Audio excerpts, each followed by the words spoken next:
Hey everyone, how's it going? Josh here, and today we're going to talk about how large Kong will be in the upcoming film Godzilla vs. Kong. Now, the reason why is because a lot of people online have been debating ever since Kong Skull Island pretty much, how large will he be? Because in Godzilla vs. Kong, we know we'll see Kong for the first time, formally speaking, since Skull Island on the big screen, and within the MonsterVerse, it will be Kong's first appearance technically since 1973, which is both on camera. Obviously, the comic book series took place during the 90s. We got to see a larger Kong briefly, but during the events of Kong Skull Island, he was considered young, I guess technically, by a lot of people's standards.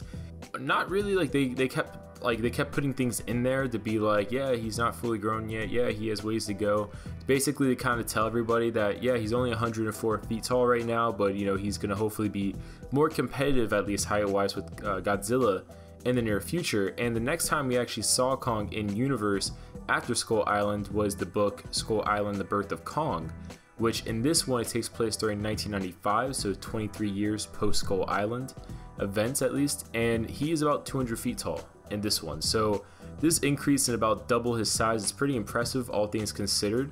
Assuming that most of his growth is done, he still could grow even further, you know, considering Godzilla is only listed at 355 feet in the current MonsterVerse when you look up his height online, and by 2020 he will be probably 300 feet, and by this I mean Kong will likely be at least around 300 feet by 2020, just because that's 25 years past the events of Skull Island: The Birth of Kong, which was already in 1995, and he was 200 feet. And they were still kind of hinting that he's still young by his species standard. So considering he still has ways to grow, I mean, another, 100 feet in 25 years? I mean, as crazy as that sounds, within this universe, probably isn't too ridiculous. And if he reaches this height, it actually would make him large enough to be more, I guess you could say, competitive physically against someone like Godzilla or another creature of similar stature.